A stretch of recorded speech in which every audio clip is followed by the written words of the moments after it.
All right. So we are here at Organic Valley in Lafarge, Wisconsin, at the headquarters with Guy Jodarski, and he's a staff veterinarian here, and he's willing to take the time to kind of let us pick his brain and talk some shop here. So, do you mind just starting off telling a little bit about yourself? Not at all. Thanks, Kyle. Yeah, I'm a veterinarian, and I've been in practice almost 30 years now. And I worked in conventional dairy practice most of when I had a clinic, and I was a partner in central Wisconsin with an area with a lot of dairy cattle. After that, I went and did some things in industry, and then I ended up with Organic Valley about 10 years ago. Started working part-time and worked into it as a contractor, and now I'm full-time with Organic Valley as an employee for about 5 years. And so Organic Valley is a cooperative of 1,800 farmers, about 35 states across the country. And so we do a lot of traveling, educating farmers on how to raise their animals healthy without using antibiotics, hormones, that sort of thing. Very good. So, are you actually treating, or are you just on the more education side? At this point, I'm more in the educational mode, and so I do see farms in travels a little bit if they're having a herd issue, troubleshooting different challenges. But for the most part, I take a lot of phone calls with farmers that would have a situation and they would wonder how to treat, or they have a local veterinarian that's wondering what they can use and still stay organic.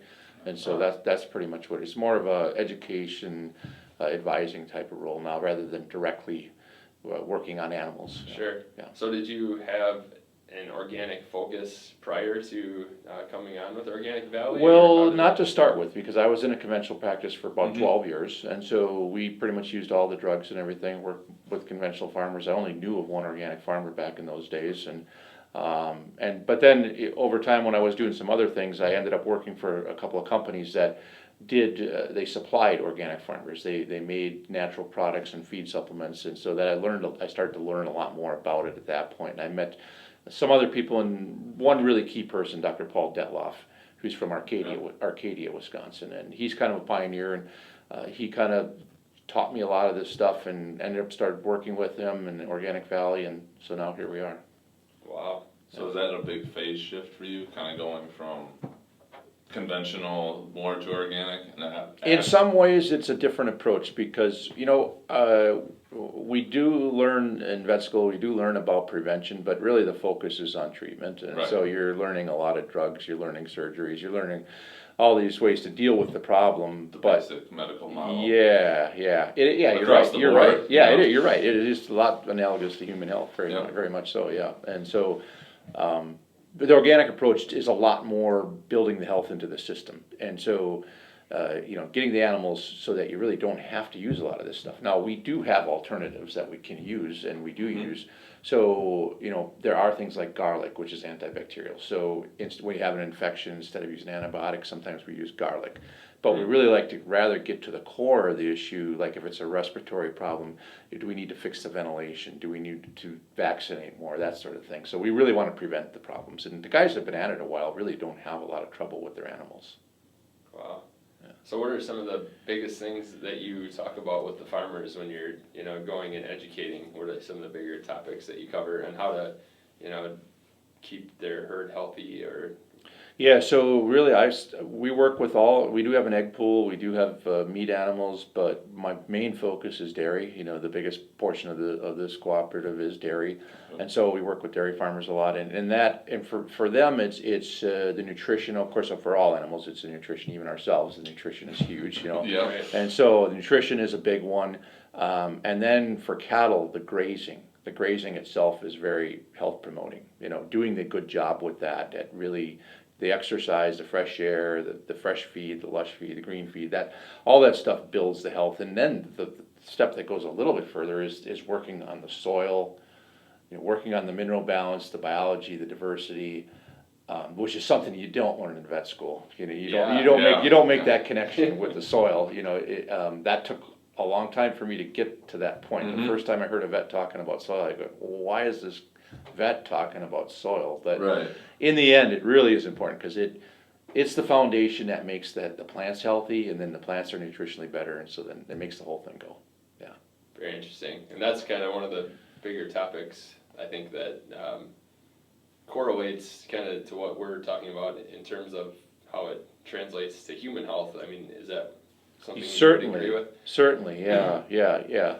Because it's the products of the animals are really a reflection of what they're eating, and so that's a reflection of what's growing on the farm. So that, yeah, it's all tied together.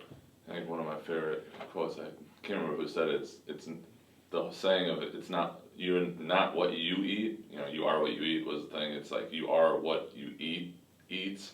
And going down further down that line, and I know I've just gotten more into like looking at grass-fed sources for beef and things like that, like paying that little bit of extra for those different things as it currently is, but kind of the scary part of that of like the hormones that can go into a cow that make them bigger, well then in theory you're also ingesting that hormone, which it could be small, but is at the tipping point or that key lock that could be really putting on, a huge part onto a much bigger picture, but yeah, there certainly are concerns about things like hormones and antibiotics, and antibiotic resistance is something that we're seeing in medicine so much that a lot of the antibiotics don't work well anymore because of such a widespread use. So that's definitely a big issue. But there's also, and we'll get into it more too, there's actually differences in the nutritional content. With grass-fed, there's actually different fat profiles, all this sort of things. Yeah. I don't know if we want to dive into that. Sure. We were talking about that a little bit on the way up. I followed closely the guy Dave Asprey. He started his Bulletproof Nutrition. He's big grass-fed and fat. He started the whole butter in your coffee trend. I don't know if you had heard on that one a little bit. Drinking it currently. That's my new breakfast, but grass-fed butter, by the way. But he's a huge proponent of grass-fed this, grass-fed that. And we were just talking to another guy who's PhD, and he's out and he goes a whole different route, posted a study that he had seen that basically showed that there wasn't a huge difference between grass-fed and grain-fed in terms of nutritional profile. I tend to lean to there is better, and then even with going, and you could get into ketogenics and all that with the diets, but being able to ingest that fat from a grass-fed cow and not have to worry about it destroying your health and utilizing that as an energy source and not worrying about, like you said, the antibiotics or any of the hormones that get stored in that. So I don't know where I was going with all that, but nutritional content is, what you've seen in your own time or research. So you've thrown out a big subject, and it's good, but it's good because the first part of that is fat itself. We've got to talk about fat because we've got in this country, United States, we've had for 50 years a phobia about fat, about animal fat in particular, and it's really misplaced because it's pushed us to the carbs. And as you know, that's how you really get fat. That's how you make animals fat. That's how you make people fat. Is give them sugar, give them starch, and insulin makes them put more fat in their body. So we know a lot more about it now. The animal fats and stuff. They're finding out that it is really important how the animals are raised, the fat profile. But in general, the whole problem of fat and cholesterol has been really overstated. It's been really overstated, and there were some early researchers that really. It goes all the way back to the 1950s, and there was this guy at Minnesota named Ansel Keys, and he had this hypothesis that the cholesterol and saturated fat were the big issue, and it got built into the system, and then the dietary guidelines came along where the government actually started making recommendations, and it just kind of became doctrine that saturated fat and cholesterol and animal fat was bad for you, which the bigger, newer studies are refuting all that. The human health studies are refuting that. And so we've learned that it's much more dangerous to eat margarine because of the trans fats than it is to eat good fat from butter and stuff. So as specifically about fats from animals, the one thing we should talk about a little bit is the omega fatty acids. So omega fatty acids are essential fatty acids, which means our body can't make them. We have to take them into the diet. And so there's omega-6 and omega-3 are classes. There's several different ones of each one, but they're the broad classes that the ones we talk about the most are the omega-6s, the omega-3. There are omega-9s, there are other ones out there, but the 6 and the 3 are the biggest part of the diet. And the body can convert them to the other ones that you need. So you need some of 6 and 3. And so we're going to talk about the 6 to 3 balance and all that. And we should keep in mind that it isn't that 6 is really bad in itself, because we need 6. We need omega-6. Because omega-3 kind of comes in as the hero here, you know, this is the good one. Right. But we need both. We do need omega-6, and actually, nutritionists, health professionals have kind of come to somewhat of a consensus that the human diet, the optimal fat ratio between 6 to 3 would be 2.5 to 3 parts of omega-6 for 1 part of omega-3. So we actually need a little more omega-6 than 2 to 3 times omega-6 as omega-3. But the problem is the American diet in the last 20, 30 years has become so based on processed food, so based on grain, corn and soy in particular. So those grains carry heavy loads of omega-6. So you put that together with recommendations to not eat animal fat, which is one of the big sources of omega-3, by the way. Omega-3 comes from fish. We always think about fish oil, and that is it's a super rich source. But the fact is, people eat more meat and dairy in their diet than they eat fish. And so the omega-3 contribution from meat and dairy are huge. It actually is bigger than fish because people eat less fish. Right. And so we've got to keep that in mind. So if we start taking, the diet, the old guidelines where we don't want to eat animal fat, now we're not taking in omega-3. We're eating these processed foods. Anything with corn in it is going to have omega-6. And a lot of the processed foods will use soybean oil as the oil base, and soybean oil is just loaded with omega-6. So what's happened is the human diet in the United States has gone to 20 or 30 or even more parts of omega-6 for 1 part of omega-3. Yep. And that's a problem. Sure. That's a problem, yeah.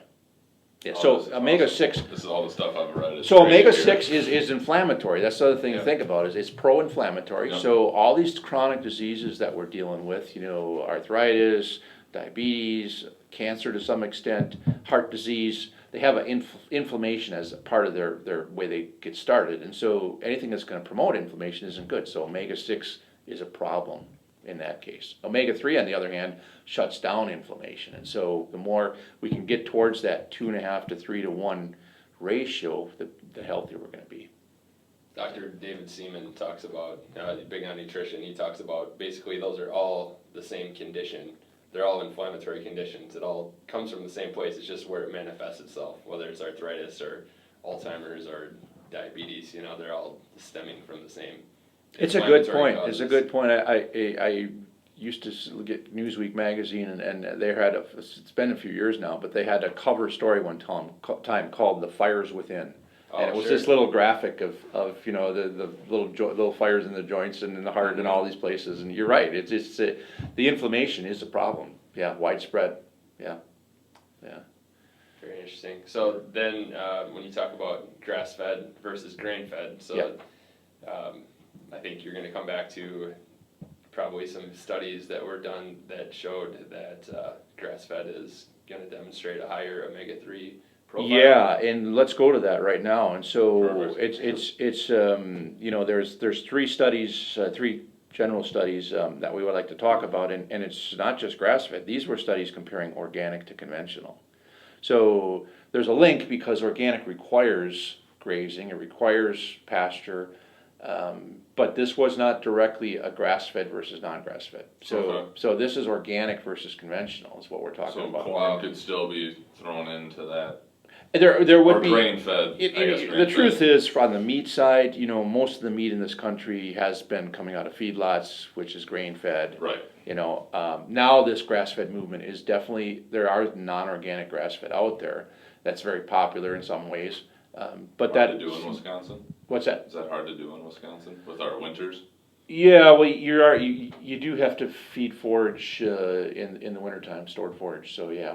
It is. I would assume it was a problem, but winter is a challenge or a struggle. Yeah. I just would ask the But question. we'll talk about the organic and conventional. So the first one came out at the end of 2013, and this was Washington State University did this study where they looked at milk. And specifically, they looked at Organic Valley milk. The reason being, Organic Valley doesn't really own much for processing plants. We have farmers around the country in regional pools that bring milk to a plant. And that plant will be running conventional milk, but it cleans all the way out overnight, and in the morning the first run is organic, and they have to be inspected for organic and all that. So these plants are running both organic and conventional milk. They run the organic first, and then they push the conventional in the line right behind the organic. And so once they're done filling organic cartons, then they start pushing organic, conventional. And actually, the first few cartons of conventional are organic milk that was in the pipeline. Yeah. But what they ended up doing there is they took the mixed milk. So this is milk coming off of several farms in a tanker, and they put it in what's called a silo, where they're going to make the milk and before they pasteurize it and bottle it and all that. And they took samples of the Organic Valley milk and the conventional milk running at the same plant. And this was a study that went for a year and a half. It was 18 months in 7 regions of the country, so it was all around the country. And what they looked at was the fat content and the fat profile of the milk, and it was almost 400 samples, 384 samples, so almost 200 conventional, 200 organic. And what they found was a statistically significant difference. And so what we've been talking about, this omega 6-3 ratio, the conventional milk was just under 6 to 1, so it was 5.8 to 1 of the omega 6 to omega 3. The Organic Valley milk running at the same plants was just under 2.3 to 1. It was 2.28. So, yeah, it's the ratio is definitely different. And so there's been in the dairy industry, there's been a long time. There's been kind of a push against the conventional that don't like organic marketing, saying the milk is different, and so they've had this slogan that's milk is milk. It's all milk. You can call it organic and whatever, but this first study was really scientific, solid proof, from a university that there is really a significant difference in the milk. Yeah. Wow. Absolutely. Yeah. So would you say, comparing conventional, what about a non-organic, typically pasture-raised cows versus organic? So and that could go either way. As far as it would be comparable, depending on what percent of grazing they do and how much grain supplementing they do. So our farmers do supplement some grain, although we have a class of milk that's called grass milk where they use no grain. Wow. In that case, that milk actually gets down to 1 to 1. Wow. Yeah, if you take all the grain out of the diet and you feed nothing but forage, we have several herds. We actually have a product that's called grass milk, and there's grass milk yogurt now, and it is made from cows that never get any grain. Wow. And it tastes amazing too. It does. It does. Especially during the grazing season when they're getting the fresh grass. It makes a huge difference. The guys that work at not Cashton, but at Chaseburg, the butter plant, they in the spring when the cows start going out on pasture, they start eating grass, and of course grass has the chlorophyll, the pigment. It has like the carotenes. So like carrots are orange because of that. Well, that's a precursor to vitamin A, and the milk, the fat actually turns yellower. Right. And the guys churning the butter, they call up the production and quality guys, and they say the butter changed today because there's a day in the spring when enough cows get pasture milk in the thing that the butter looks different. Very interesting. It changes. Yeah. That's pretty cool. Yeah. And so we make something called a pasture butter, which is only made during the summer months. And then we test it and then we didn't talk about this, there's something called CLA, conjugated linoleic acid. It's a healthy fat, it's an anti-cancer fat, anti-inflammatory. That in that Washington State study, there was an 18% difference. The organic was 18% higher than the conventional. But in the summertime, it's higher yet. That study was a year-round study. I need to stock up when that comes out in the summer. Yeah, because Sam's going to stop selling and like the taste, Kerrygold butter. Yeah, the taste is amazing too. Right. The taste, it's darker color. It's but we quality control that butter by looking at CLA levels, actually making sure they meet the specs. Do you see that in the fat of the cows too, grass-fed versus grain-fed? Oh, I've heard certainly. Like you get that more yellowish color to a grass-fed versus the white marbling of your typical. Yeah, and especially certain breeds will have more of the color. The Jerseys, they're higher fat content milk, and if you did get meat from that animal, it would be there'd be a yellowish fat naturally. Yeah. So you I noticed that I purchased part of a quarter cow with somebody, and just noticed that with at least in the steaks, you could see the fat was a different color than if you were to just go your Yep. local supermarket and grab a. And Americans have gotten used to, when you talk steak or whatever, they're used to a feedlot steak. So grass-fed beef is different. Even though it can be finished with fat, it's not usually quite as fatty. Mhm. It's a more mature animal. It takes longer to grow that animal because it's not getting the grain. So the cooking has to be different. It has to be cooked more slowly. It's not, the real fatty feedlot ones, they can be cooked pretty fast, and people are used to that. It's almost a softer texture, and so a lot of people associate that with like that beef taste, but that's really not healthy for you, as something that's grass fed with a little less fat. You have to cook it a little different, but actually you'll get more flavor in the meat itself. Somebody asked me that the other day that we got talking about it, and they're like, what percent lean do you buy? And I honestly couldn't answer it because going just to the co-op Right. In La Crosse, Right. that's where I buy a lot of my meat. I don't even know if they list it. Like I don't look for it. We on their have ground. Organic Prairie does our meat side for the co-op, and the biggest part of that is actually cull dairy cows go into meat, mostly hamburger and ground beef, and the ground beef that we package comes out and it's actually labeled. It's either 80-20 or 90-10. Okay. And so you can get it with 10% fat or 20% fat. So either way you can get it. And I would say that when you look at ground beef at the store, when you look at price and you look at how red it is, the fat content, it probably goes way over 20% fat in some cases. The cheaper ground chuck or whatever. Right. Yeah. I noticed the immediate difference in taste and enjoyed it so much more. I just thought I didn't have to flavor anything else I put on. Yeah. Like I just cook it up on slow, low heat till it cooks enough, and then I don't put anything else on it, and it just tastes awesome. Yeah, you get, and that's part of the animal maturing, eating pasture, longer period of time, to get the flavor profile is a lot more in the meat, yeah. Interesting. Yeah.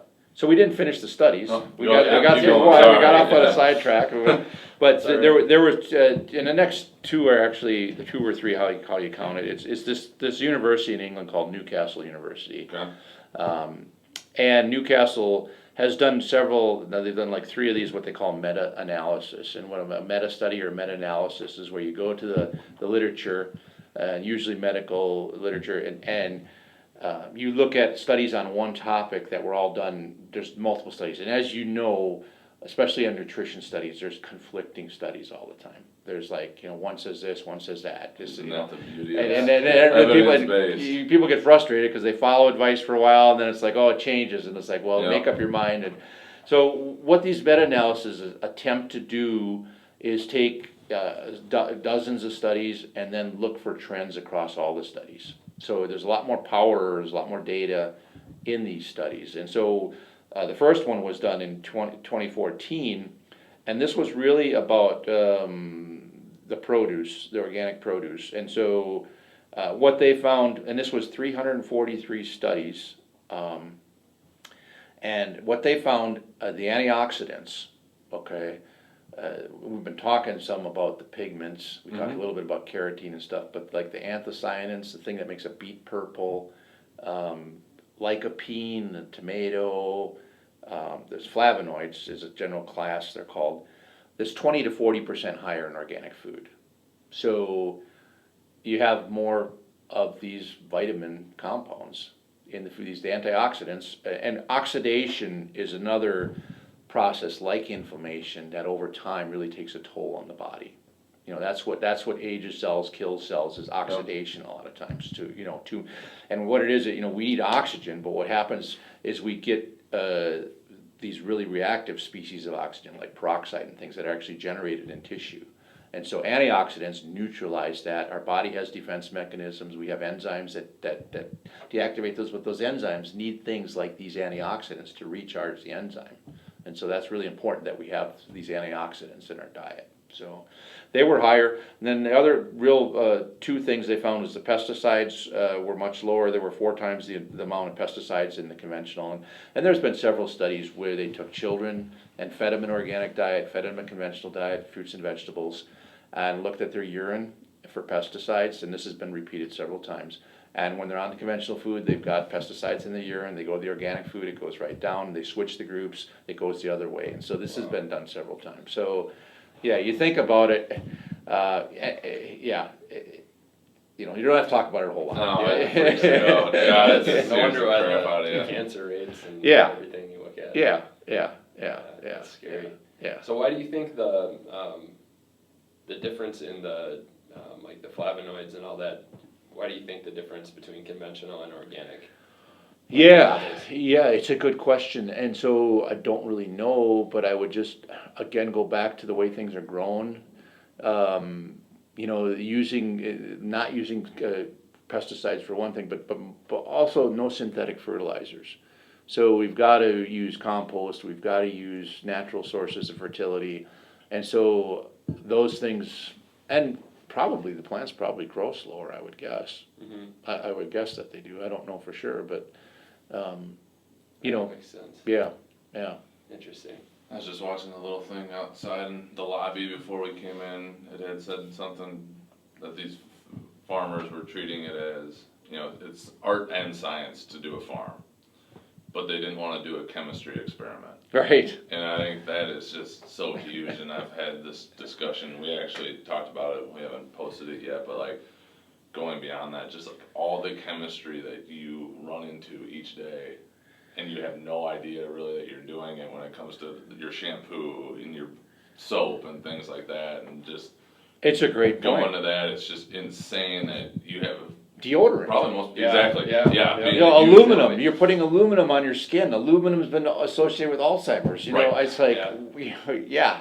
Well, yeah, it's just, to me, it's scary, like that, it just so blindly for so many years, and it took me till probably the last year or two to kind of be like, wait a minute, Yeah. and I'm not perfect by any means, but like some of it's just like, good God, like what are we doing to ourselves, and you just don't even think about And it. it's no wonder we have cancer centers in just Right. even small sized towns, the hospitals have a cancer center. You know? Yeah. And so, yeah.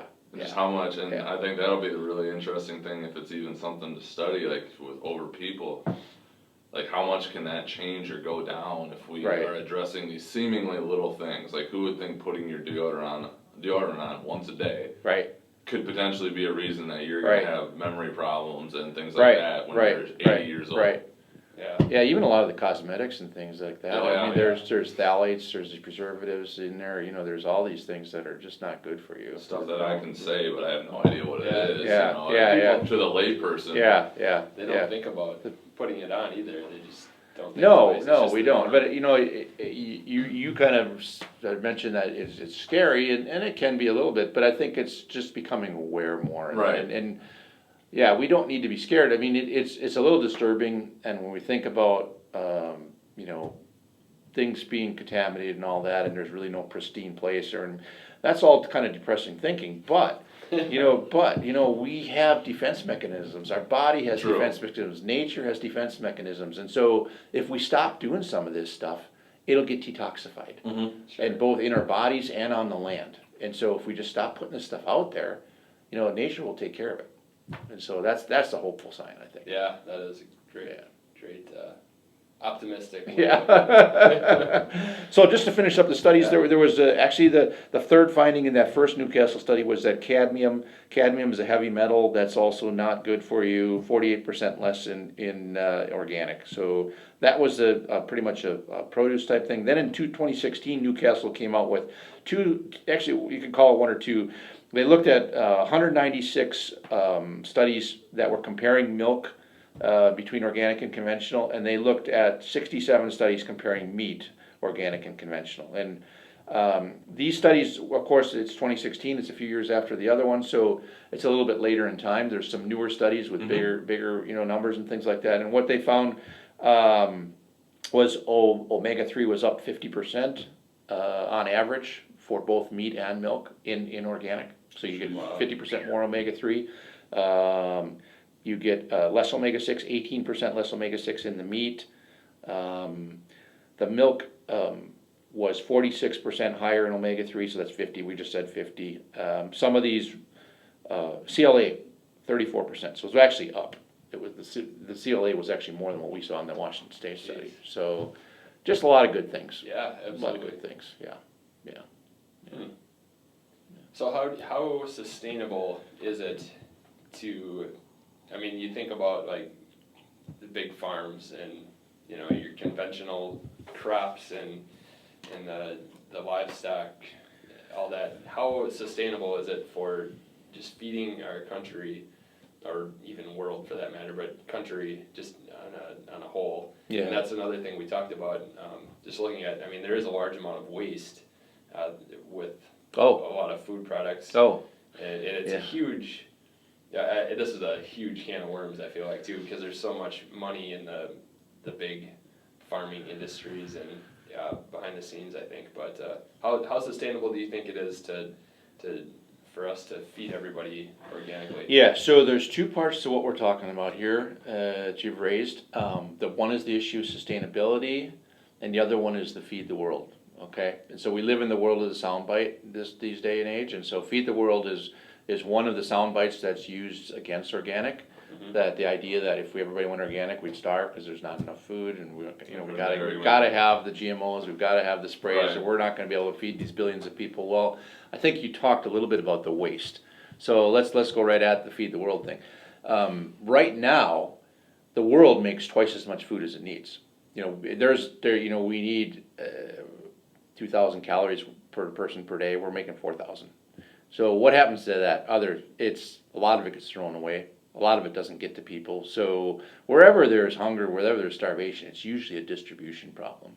Where, you know, and it's sadly this is markets and money that are moving things around. And there's an economist that actually got a Nobel Prize talking about the famines and how it's really not that there's a shortage of food, it's a shortage of distribution. And one of the things he pointed out during the Irish potato famine, during the height of that famine that drove all these people to this country, when people were starving in the countryside, there were ships going down the river to London loaded with butter, loaded with meat, loaded with produce.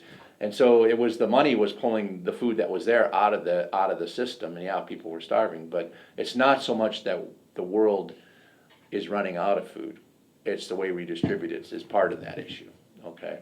Then the question is organic really that much less productive? And in the short term, it sometimes is. When people switch from a conventional to organic model, they have to rethink the way they problem solve, they have to get their fertility up, they have to do different things. And so in the short run, sometimes the yields aren't as big, either with produce crops or with animals, with milk and things like that.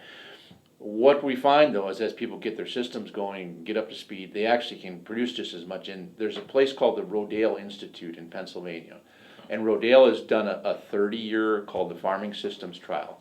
And what they've done, now it's over 30 years. They published this a few years ago, it was 30, now it's probably 33, 34. But this Rodale farm has strips of ground that are alternating on the same farm. One's conventional, one's organic. And it goes all the way across this farm. And they've been doing this for 30 years. And they've been looking at crop yields and stuff, and what they've found is crop yields are the same. They're over the average, they're the same. What they find is that there's way less fossil fuel used on the organic side. Okay, so they look at the carbon footprint of the food, and there's actually less fossil fuel. And what they found is really interesting, during the dry years, the organic outproduces the conventional, because during the dry years, that organic soil has more organic matter. The carbon actually holds more moisture. The little bit of rain they do get in a dry year, the plants do better. And so in a dry year, the organic out yields, even the supposedly drought tolerant crops the GMOs are trying to put out there, the organic out yields it because the soil is better. Wow. Yeah.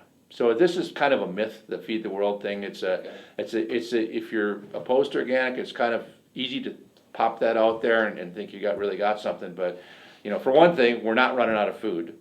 We do have hungry people, and it's not because we don't have enough food. It's not getting to them. You know, the other thing is we can grow food organically. Now, it's not going to change overnight. You know, we're still a small part. You know, we're in that 5 to 10% range now, which is really huge, because we were looking at 1% or less than 1%. Right. When we got to 1%, people were like, well, yeah, you know, okay, you're 1%. Well, now we're in that 5 to 10% range, depending on what crop you look at and things. Definitely. But it's still, you go across, you know, the Corn Belt, and you look at the thousands and millions of acres of, corn and soybeans. And I think one of you Year talked after a little year, bit too. about how there's programs and stuff. So some of the thing about government getting involved is politically, it's better to have cheap food. And so we have all these programs that promote overgrowing some crops, and it distorts everything. Markets are okay by themselves, but when Right. you start putting, subsidies and things, you really distort the picture. Yeah, makes it complicated. So it's growing, so what do you foresee in the future? I mean, is that trend gonna continue? At what point, is it gonna keep going, or is it We gonna- certainly think so. We Yeah. certainly, we see leveling offs at different times, during the big recession, 2009, we got a Yeah. leveling off. It was really amazing because a lot of businesses were down that year, 50, 60, 70% different businesses. Our sales were off 1%. Wow. So the people that are buying organic are loyal, Right. okay? Yeah. But there's this growth which goes a little bit in spurts. Right now, we're in a flat phase. Okay. We're not growing right now that much, but we really see long-term, the trend is up, up, up. It just keeps going up, and I think people are learning more about food, they're learning, and one of the arguments against organic is it costs too much, it costs too much. Well, what does healthcare cost you? Oh my God. That's a hard argument. We could do a whole other episode of that. And there is a link, there is a Yeah. link. Oh yeah, Yeah. absolutely. Yeah. No, And we've talked, it's there's health insurance. there's gonna have to be a shift Oh, yeah, in the healthcare system at Oh, some yeah. point. And Yeah. I know a couple of guys that we both follow, really, really smart guys, and they're like, whoever can get it figured out to get on the other side of when that thing starts going and be the first one in, they're gonna do really well for themselves in terms of looking at like you talked about, a preventative model. right, But right. that was kind of tying into that.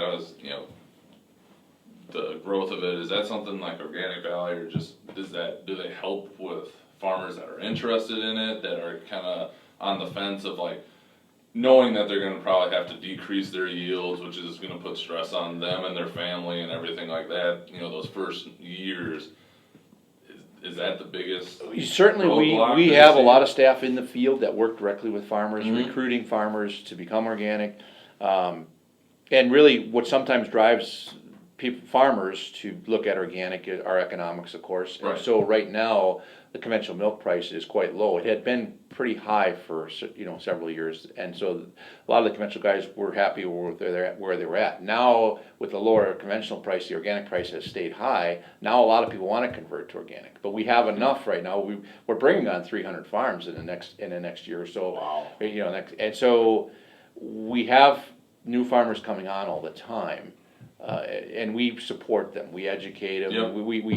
we talk about what alternatives, what they need to treat with, how they can prevent diseases, and they can learn from our other farmers, and so it's a constant learning process, yeah. Because it's expensive, from what I've seen in a couple different documentaries, to get officially certified. Yeah. It's not an easy process. Well, the to land get is your the official- land is 3 years with no prohibited materials, Mhm. and then a dairy farm can do a 1-year transition with their cattle, but they would have to Okay. feed organic feed for a year and sell conventional milk. So that's a huge hurdle. That's especially when the milk price is low. So Right. we do actually supplement. We actually do pay a little bit of Okay. extra to those farmers that are transitioning. So we actually pay them to. It's not enough to cover it, but it helps. It helps ease the pain. It helps at least ease the of it. pain, That's exactly. Awesome. Exactly. Yeah. I think that's what it takes. Yeah. Yeah. Wow, Yeah. that's cool. Yeah.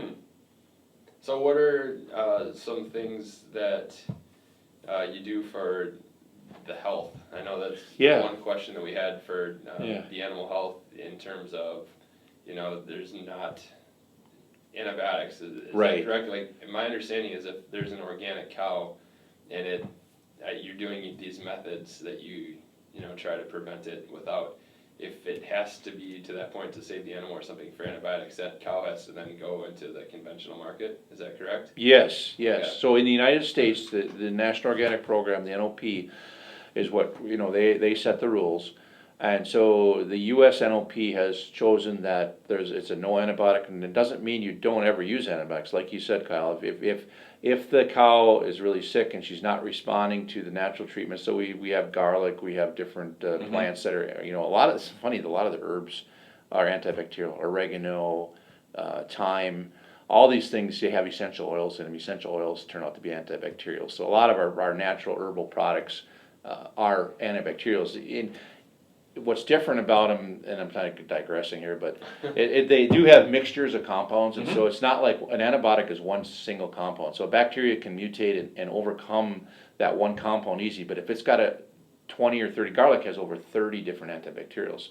Wow. So no bacteria can figure out how to do 30 changes at once. So the resistance doesn't go up with these herbal things. But you're right. If that didn't work, the farmer can't say, no, I'm not going to treat it with antibiotics, I don't want to, and let it die.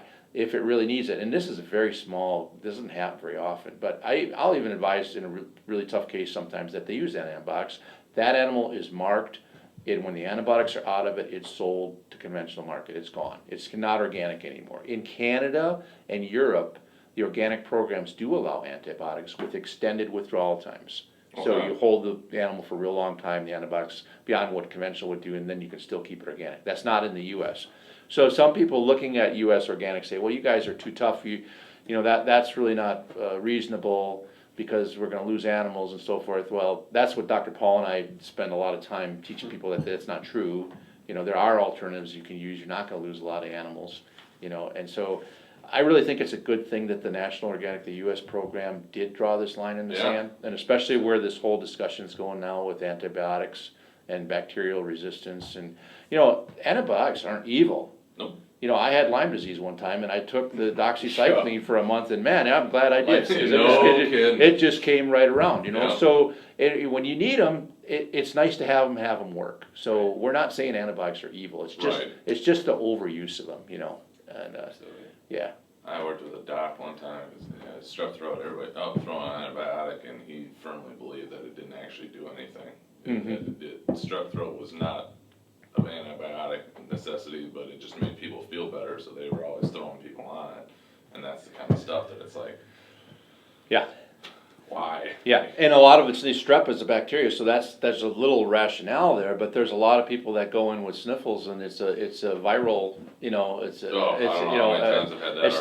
virus, and the antibiotics aren't doing anything for the virus. You know, the immune system's got to take care of that. You know, so. And I've had the unfortunate for the kids that have had it, they go and all of a sudden they get C. difficile.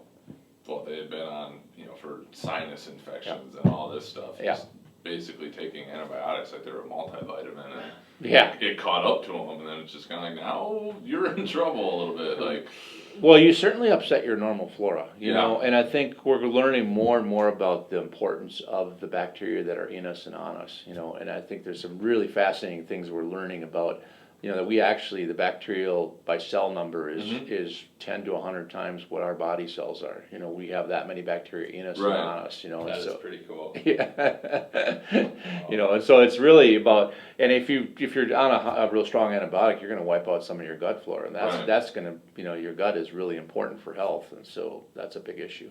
Off of that, I got a kind of a random question. Just as we talk about different things, like probiotics and prebiotics. Yeah. Are kind of, they've always been around and kind of a hot topic for people. Yep. Is that something that you guys ever look at? We use a lot. We love them. And they are allowed. In terms of like supplementation for the animal or anything like that? Yeah, whenever they're slow on eating, whatever, we like probiotics. That helps a lot. In raising calves, a lot of times probiotics are really helpful. We, you know, yogurt's good, but what's even better is kefir.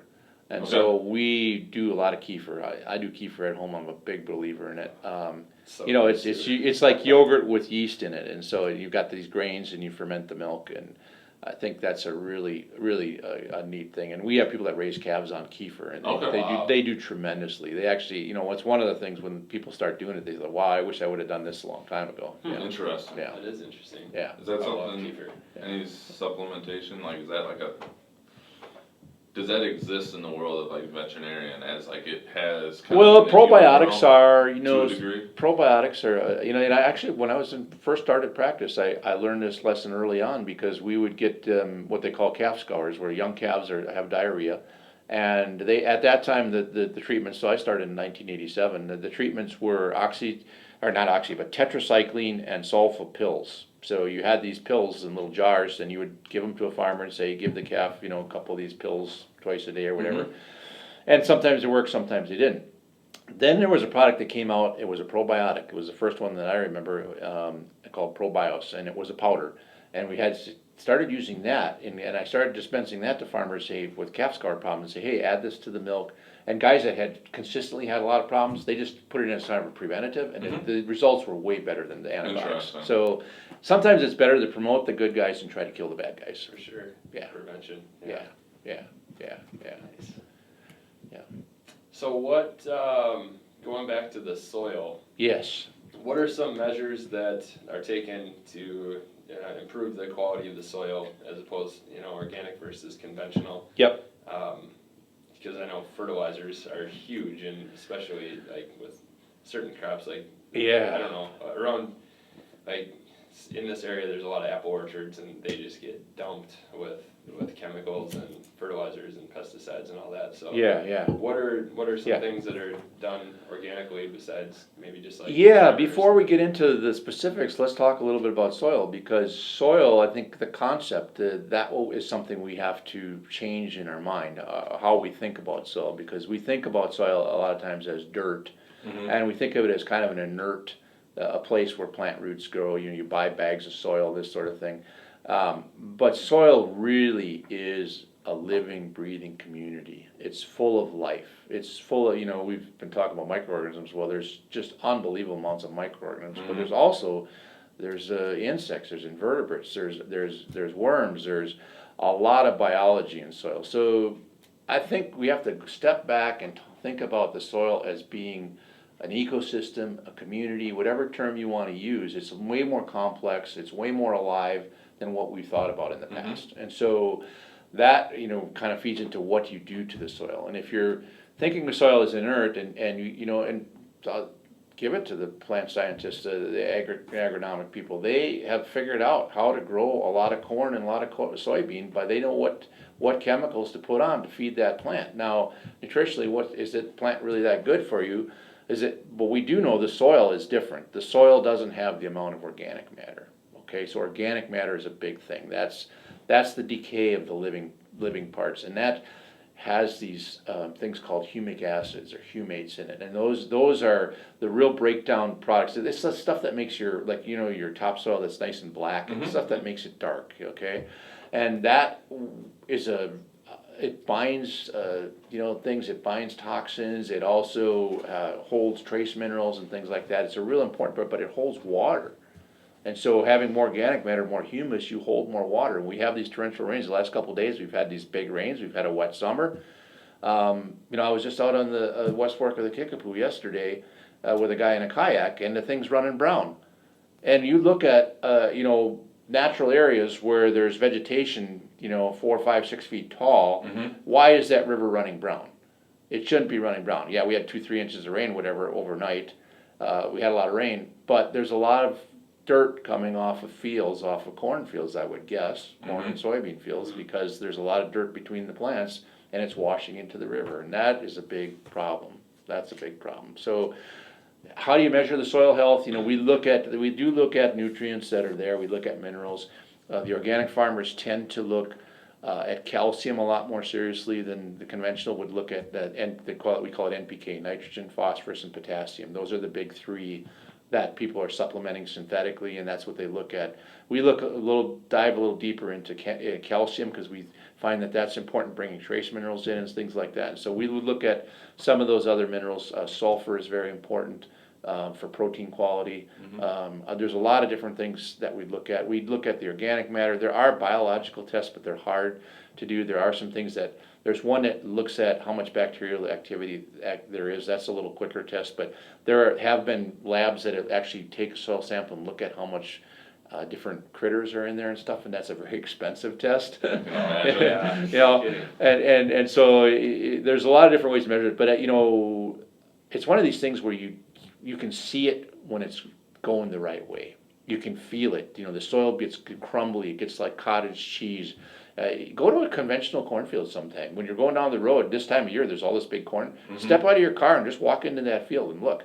And it's real interesting because, and the thing is, well, of course it's shaded. The corn is planted so close together, it's hard to get between. But go in there and look and see what that ground looks like, and it's about as hard as this table. Okay, it's just rock hard, and there's no weeds.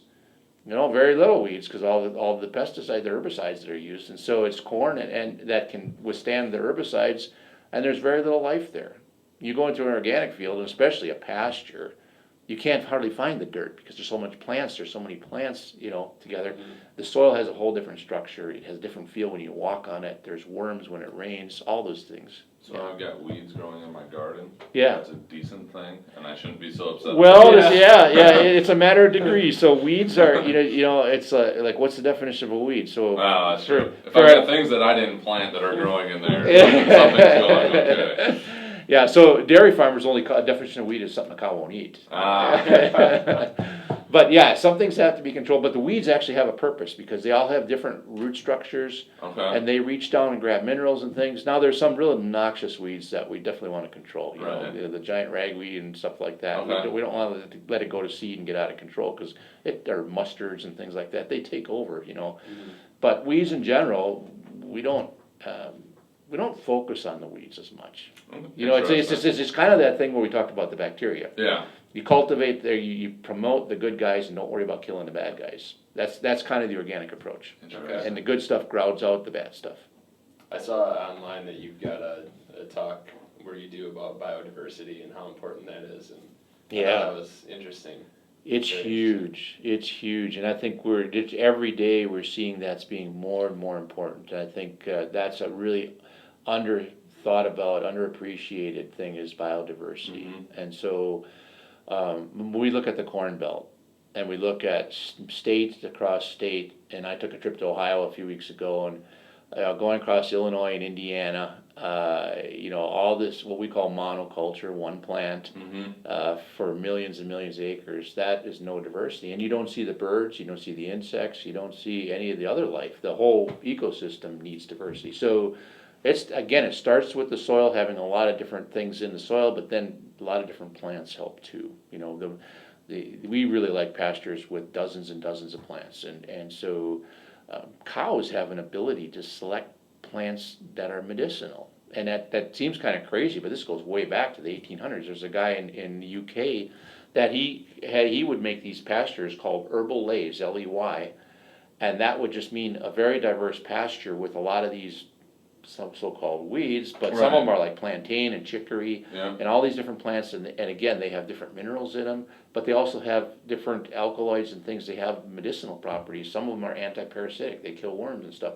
And what he found is if you had this really diverse lay, this little paddock, that if you had a sick cow, you just let her go in there and she kind of self-medicates. She roots around and finds the plants that she needs and she eats them. And so we like to offer diversity and let our animals select rather than mixing up a feed. I don't know if you ever saw this study. Did you ever see the study of this woman that back during the Depression, she did a study in Chicago. She was a Canadian nutrition. She was a doctor. She was really, being a woman, a doctor at that time, but she was a pediatrician, and she did a nutritional study in an orphanage in Chicago, where they took these orphans, and they were babies, they were infants, and as soon as they started eating solid food, rather than feed them the normal diet or whatever, she just offered a smorgasbord of different foods. Mm-hmm. And these kids would eat. It's very controversial in the dietitian world right now, whether this was really, good study or not. Right. But it was really fascinating because kids that had deficiencies that needed something, they would key on that food. And she just offered all these different foods, and they ate an amazingly balanced diet when they offered all this food. And just on their own doing just on their own. So I think that goes back to us, and your body tells you what is good, and when you take it in, and you have a craving for things and stuff, and I think we need to pay attention to that. Sure, just being able to listen and knowing how you feel afterwards. Yeah. Yes, that's a key. I know when I eat Yeah. clean or better, what I would consider eating a better day, everything just runs smoother. I feel better, my body functions better, and then when I have my day where I'm in a hurry, so it's grabbing something, I know it's not as good. I mean, yesterday was a perfect example. I was done by 9:30. I wanted to go to bed. I wanted nothing else to do with that day. But if I had or you eat that fast food and an hour later you go, why did I do that? It's the 2 o'clock crash. Yeah. If I eat a good lunch, I don't have that 2 o'clock where I'm just like, oh my God, what's going on? Yeah. You just power through it because your body's not having to deal with all of it. I think what interferes with our body being able to sense and go with that is the food industry has put so much sugar, salt, and some fats in the food that people have gotten used to those flavors that overpower everything. And so that kind of masks your discrimination with your body really picking good foods. If you're really used to sugar and salt and certain fats, that's where the junk food just has that certain, appeal. But you're right. What does the body say an hour, 2, 3 hours later? What does it say? What did you do to me? Yeah, right. The sweet and salty mix, they Yeah. got you. They know how to get you. They make a lot of money on Yes, those they mixes. do. Right. So did we cover the soil pretty much? Yeah, with I you think two? that's Okay. good. I mean, Okay. you kind of hit on too how important that translates into the table, the plate. Yeah. What we get. Yep. And diversity, I don't want to let that one go either, because it's not just the plants, it's also, a lot of our herds have crossbreed cattle, so there's a lot of different diversity in the cattle. I really like a farm that has diverse enterprises, where it actually has some chickens and hogs and some crops and some cattle. And the old farms, 50, 100 years ago, were very diverse. And so we're kind of a nation of specialists now. We all got to specialize in all little tiny little areas, And I think that diversity all through, organizations, the diversity of people. You have this co-op is a diversity of farmers. We have, people very conservative, very, whatever, progressive, whatever you want to call it. We have Amish. We have. It's good to have those different mixes, though. And it's healthy. inputs. Yeah. It's healthy when you have that diversity. It's healthy. Yeah. Yeah, and in nature, that's what gives it resilience. That's what gives it disease resistance. You don't see, a bunch of starlings coming in to a prairie. They go to a big cornfield. They go to a monoculture. When you see these things in nature, when they just get way out of hand, it's, these in forestry, this spruce budworm. Well, you got monocultures of spruce trees that go on for millions of acres. What do you expect? Some bug's going to figure it out, and it's just going to go to town. Yeah. And you go into some of these pine plantations, and you don't hear any birds. I don't know if you've ever been to like these even in Wisconsin, where they grow red pines in a sandy area, and these pines will get a tall canopy, and then they let their needles down, and so there'll be a duff of needles 6 inches thick, so nothing grows on the ground. There's these big pine trees. You don't hear a bird, you don't hear anything, so there's no diversity. Diversity in everything is really important. That's a good point. Yeah. You go to a natural area, you go to a park, state park, national park, you're going to see hundreds of thousands of plants, and animals. Yeah, absolutely. That's really cool. You have anything else?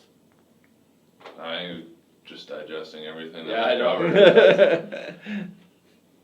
you want to go into the clinically pressed ones, the final questions? Sure. If you're ready. We're hitting right around an hour, so. Yep, good. The first one we have, and it's very general, but something that I think we probably covered it in this talk, but something that you believe in that others may not.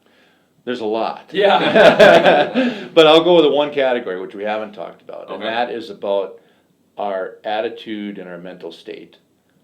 And that is the most important aspect of health for people.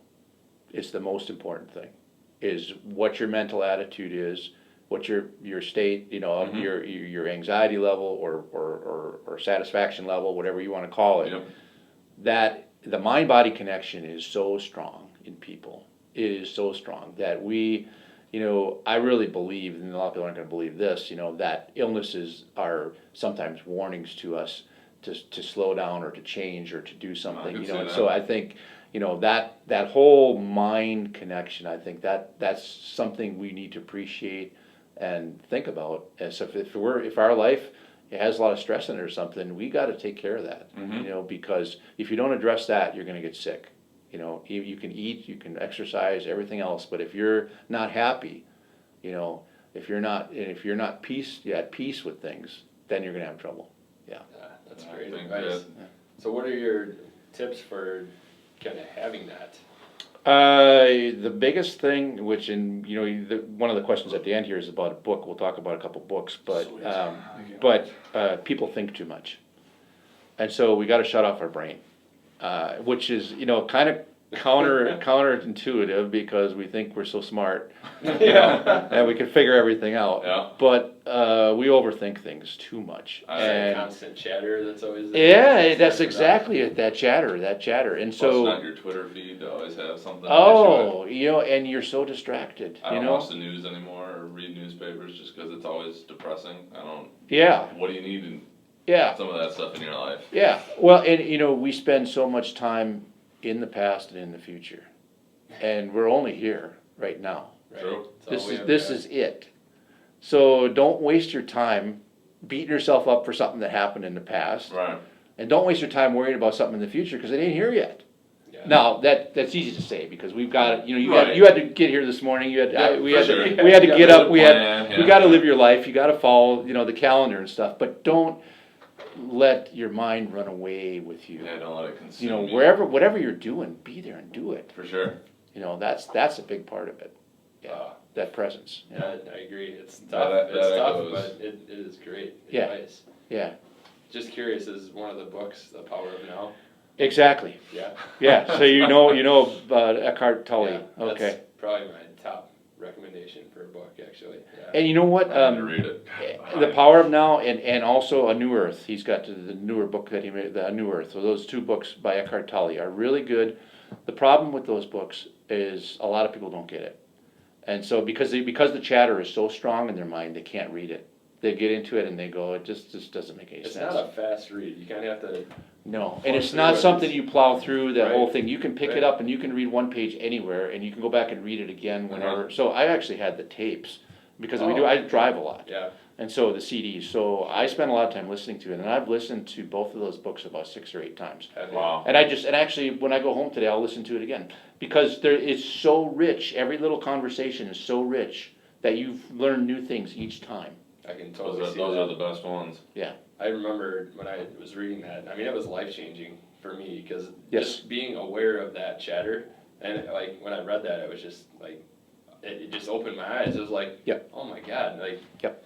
wow, and it just Yep. hit me like a ton of bricks. Like, it was unreal. Like my entire life up until that point, it was there, and I didn't even realize it. Yeah. And then like it's just like wow, it was just Yeah. unbelievable. Yeah, it is a life change. It is really life changing, and so, and I would say Right. for me too, the last 2 years, Amazon. it's been the biggest change for my life too, and it really has. And so, one of the questions is about going back 10 years. What would you do? Yeah, jump You know, right into it. And I, We don't even have to ask it. I would rely less on as far as, and I think it was directed towards lessons and learning or whatever. Yep. And I would rely less on traditional learning modes and really live this way, be present, and learn from whatever situation you're in. Learn from the people because you can learn so much from people. Mm-hmm. And any situation is just really pay attention to what's going on around you Yeah. as you can, because so much goes by. There's so many things people don't see.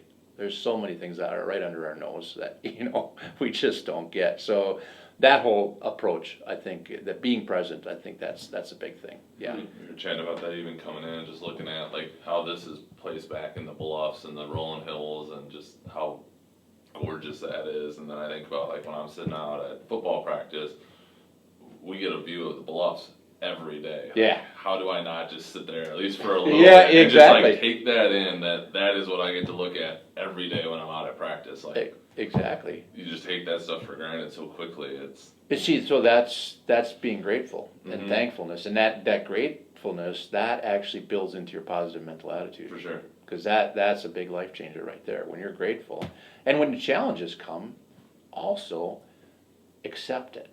Accept the situation. Now, if you can change it, if you need to move out of that situation, if there's something you can do to change the situation, have at it. Yeah. But if there's a situation you don't have power to change, accept it totally, and then the solutions will come. If you don't, Sure. because if you say this should not be happening, hey, it's happening. You're resisting. You're resisting, Yeah. yeah. And so you've got to give up that resistance. Yeah. And almost being grateful. I just finished another book that talked about being grateful for that challenge almost, and just having Yes. that approach of just like telling yourself the best possible story, no matter what it is. Like you're gonna have challenges no matter what, but looking at that challenge and seeing it, being grateful for it, and being like, hey, how can I turn this?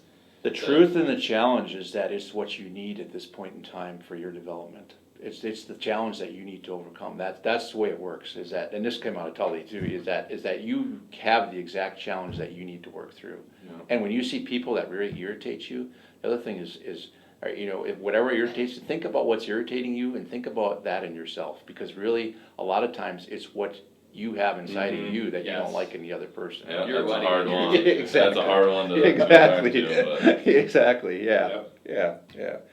Yeah. So, to the book, we talked about Tully and all that, and, Yeah. and some people just will have a hard time with it. And I would say what really helped me, the bridge that got me to Tully, was Letting Go by David R. Hawkins. okay. It's called Letting Go. David R. Hawkins is a psychiatrist. He's a medical doctor that does psychology things, and it's about this acceptance. It's about forgiving yourself. It's about not hanging on to grievances. Letting go. That whole concept. And I think that if people have trouble with Power of Now, I would go to Letting Go first. Okay. Yeah, and I think it can really be a life changer. Yeah. Awesome. Cool. Yeah. I'll have to check that one out. I haven't read that one. Yeah, there's a whole chapter in there called "Physician Heal Thyself." Oh yeah. Yeah, Okay. and it's all about how your mental state determines. And the other thing is, like if you have an illness, don't allow that label, Right. because that's a program. I'm a cancer patient. Well, Yeah. now I'm in cancer mode. I'm going to do all these things because I'm a cancer patient. I'm living that reality. Yeah, You right. don't go with those labels. I'm talking to a lot of our athletes about that when they're so bummed out about it. It's like, if you're going to have a crappy attitude, this is going to last for weeks. If you think Yeah. about your body healing itself and this is Yes. just something to get stronger, Yes. I've seen kids turn around faster than you ever would have thought, but they've got to stay positive about it or else it's just going to consume them and then you're going to be hurt for the rest of your career. It's That's exactly right. you can overcome so many things. So. And the other thing is listening to your body. So if you are hurt, Right. you don't push through that pain if it's really Yeah. if the body has that for a reason to protect itself. For sure. Yeah. I think the last one that we haven't really covered is the most influential or most bang for your buck fitness nutrition health purchase for Yeah, I kind of struggle with that because I'm not a gadget type guy too much, but I did settle on my Merrill hiking shoes. Okay. Nice. Nice. They are the most comfortable shoes that I've ever had. I've been wearing them for about 5 or 6 years now. That's like the second or third pair, but Sure. I just, as much as I can wear those tennis shoes in pretty much every situation, it's amazing. And walking more because of that. I think definitely. I travel a lot, so there's a lot of sitting in planes or sitting in cars or whatever. But park the car a little further away. Yep. Use the stairs in the hotel. Yeah. Even if you're on the 4th floor, it makes a huge difference. But they're pretty durable too. Yeah. My son had a pair of Merrells Yeah. and they lasted. He hard on shoes. Yeah. These ones here are probably 5 years old. No kidding. Yeah. Now I've got a second pair I'm breaking in because these aren't really good enough to wear. They're kind of getting to where they don't look that great. Oh, okay. So I got a nicer pair but they're not as comfortable as this pair. Sure. They tend, they fit your foot after a while. Right. Yeah. Nice. Yeah. But It's hard to put a price on a good pair of footwear though. Oh, Something that it's fits you well amazing. I've never seen a shoe so comfortable. Yeah. Nice. Yeah. All right. Good deal. Well, Anything then- else you want to hit or cover? I think we've hit it all, guys. Yeah, really, yeah. I think there's a lot of good stuff here, and boy, we don't know all the answers, but just stay open to what you're doing and where you're at, and and be there, For sure. and it'll work. Yeah. All right. In closing, if people want to find out more about you or stuff you're doing or within Organic Valley, what would be the Yeah, best I would resources say, we can the link to? Organic Valley website is probably a good place to start. Okay. There's all kinds of consumer information there, and so if you want to learn more about the products, about how they're, we've got a lot of this information we went over about the healthiness and different things, but the website, if somebody wanted to get a hold of me, that'd probably be the best way too, is Okay. just this consumer, there's a hotline number, that's an Okay. 800 number on the website, and if they just leave a message and say they want to get a hold of Dr. Guy, I'll get back with you. Leave me a phone number or an email, and I'll correspond back. But yeah, Sounds it'd be good. great. Yeah. Awesome. Thank you very much. You're you, welcome. Zach. Thanks for Good coming times. today. Yeah, Thanks for absolutely. coming. It's really good to see you guys. Yeah. Yeah. Good deal. Yeah. All right. Cool. Sweet. Thank you so much. You're welcome. Yeah. Thank you. This was You're welcome. awesome. In every Yeah. sense of the word.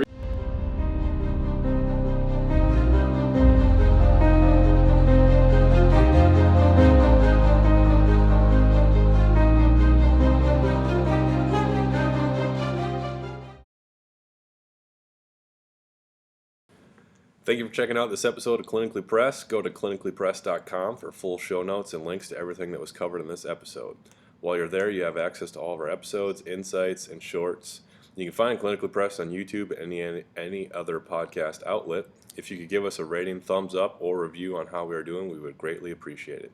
To get more free content delivered to your inbox, sign up for Total Athletic Therapy newsletter. You'll get direct links to all Clinically Pressed episodes, reviews on some of the latest research in health and performance, and links to related podcasts and other items meant to help you make the complicated simple and optimize performance. Thank you for listening, and see you next episode.